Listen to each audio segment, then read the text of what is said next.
प्रिय विद्यार्थियों, आज के मेरे ई व्याख्यान का विषय है नाटक के तत्वों की विवेचना। यह आपके बीए तृतीय वर्ष हिंदी साहित्य द्वितीय प्रश्न पत्र के अंतर्गत पाठ्यक्रम में है। नाट्य शास्त्र के रचयिता भरत मुनि और उनके परवर्ती आचार्यों ने नाटक के तत्वों पर विचार किया है। भरत मुनि ने नाटक के 4 तत्व स्वीकार किए: संवाद, गान, नाट्य और रस। परवर्ती आचार्यों ने नाटक के 3 ही तत्वों को मान्यता दी: वस्तु, नेता और रस। वस्तु से कथावस्तु, नेता से पात्र, कथोपकथन एवं अभिनय तथा रस से प्रयोजन आदि का बोध माना गया। भारतीय आचार्यों ने अपना रसपरक दृष्टिकोण रखकर तत्वों का चिंतन किया। पाश्चात्य आचार्यों ने नाटक के 8 तत्व माने हैं: पहला कथावस्तु, दूसरा पात्र एवं चरित्र चित्रण, तीसरा कथोपकथन या संवाद, चौथा देश काल एवं वातावरण, पांचवा उद्देश्य, छठा अभिनेता, सातवां भाषा शैली और आठवां संकलन त्रय। नंबर 1 पर आता है कथावस्तु। कथावस्तु को स्रोत की दृष्टि से भारतीय मत के अनुसार 3 वर्गों में विभक्त किया जाता है। नंबर 1 है प्रख्यात कथावस्तु, 2 उत्पाद्य कथावस्तु और तीसरी है मिश्र कथावस्तु। प्रख्यात कथावस्तु जहां इतिहास पुराण से ग्रहण की जाती है, वहीं उत्पाद्य कथावस्तु नाटककार द्वारा कल्पित होती है, और मिश्र कथावस्तु में जहां कल्पना की प्रधानता होती है, वहीं इसमें इतिहास गौण होता है। फल प्राप्ति की दृष्टि से कथावस्तु के 2 भेद होते हैं: प्रथम आधिकारिक कथावस्तु और द्वितीय प्रासंगिक कथावस्तु। प्रासंगिक कथावस्तु के भी 2 भेद होते हैं: पताका और दूसरा प्रक्री। इसके साथ ही अभिनेता की दृष्टि से कथावस्तु के दृश्य और सूक्ष्म 2 भेद हैं। अभिनय की दृष्टि से कथावस्तु के 3 भेद होते हैं: सर्वश्राव्य, अश्राव्य, नियत श्राव्य। अतः यह कहा जा सकता है कि कथावस्तु या कथानक नाटक का एक महत्वपूर्ण तत्व माना गया है, जिसके इर्द गिर्द ही पूरे नाटक की कथा विचरण करती है। नंबर 2 पर आता है पात्र एवं चरित्र चित्रण। पात्र या चरित्र चित्रण नाटक का द्वितीय तत्व है। नाटकों में घटनाओं के आधार पर पात्र रहते हैं।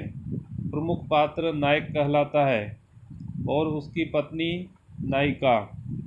नायक भारतीय नाट्य शास्त्र में 4 प्रकार के बताए गए हैं: धीरोदात्त, धीरोद्धत, धीर ललित और धीर प्रशांत। इसी प्रकार नायिका के 3 भेद माने गए हैं: नंबर 1 स्वकीया, नंबर 2 परकीया और नंबर 3 सामान्या। नाटकों में इन पात्रों के चरित्र चित्रण को महत्व दिया जाता है। पात्रों की भावात्मक और मानसिक परिस्थितियों के द्वारा उनकी आंतरिक और बाह्य वृत्तियों को प्रकाशित किया जाता है। चारित्रिक उत्थान पतन, मानसिक उतार चढ़ाव और विविध भावों तथा आदर्शों का चित्रण उसमें पर्याप्त मात्रा में रहता है। नंबर 3 आता है कथोपकथन। इसको संवाद भी कहते हैं।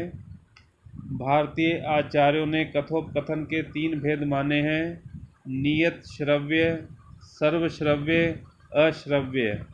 इनको संवाद भी कहा जाता है। संवादों की निम्नलिखित विशेषताएं होती हैं। पहली, पात्रों के चरित्र पर प्रकाश डालते हैं। नंबर 2, कथा को गति प्रदान करते हैं। नंबर 3, संक्षिप्त होने चाहिए। नंबर 4, भाषा पात्रों के अनुकूल, सजीव, आकर्षक और प्रवाहमयी होनी चाहिए। चौथा तत्व आता है नाटक का देश, काल तथा वातावरण।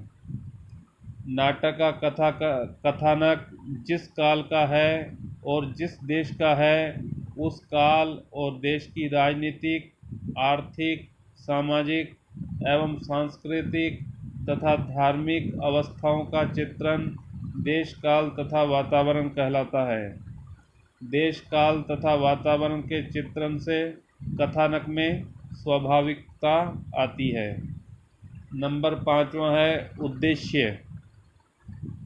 नाटक एक साहित्यिक विधा है। प्रत्येक साहित्यिक रचना का अपना कोई न कोई उद्देश्य होता है। इस दृष्टि से नाटक में लोक कल्याणकारी उद्देश्य का होना अत्यंत आवश्यक माना गया है।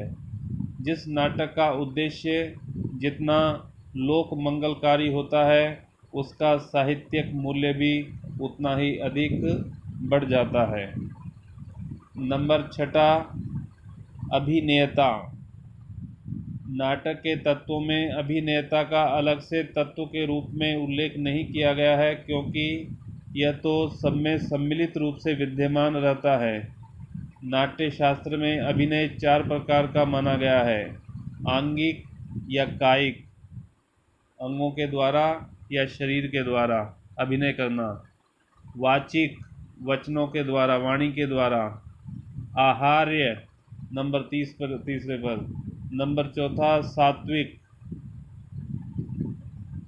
कथोपकथन वाचिक अभिनय में आ जाता है।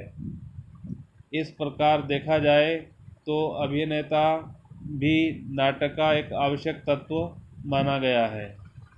नंबर 7वां, भाषा शैली। नाटक की भाषा सर्वसाधारण के निकट होनी चाहिए। अर्थात इसका अभिप्राय यह है कि भाषा ऐसी होनी चाहिए जो सभी को आसानी के साथ, सरलता के साथ, सुगमता के साथ समझ में आ जाए। इसका कारण यह है कि नाटक सर्वसाधारण के देखने की काव्य विधा है। पात्रानुकूल भाषा और परिस्थितियों के अनुकूल शैली तथा वार्तालाप का प्रयोग नाटक की महत्वपूर्ण बातें हैं।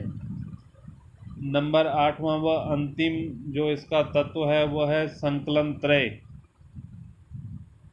संकलन त्रय से अभिप्राय काल की एकता, स्थान की एकता और क्रिया की एकता से है।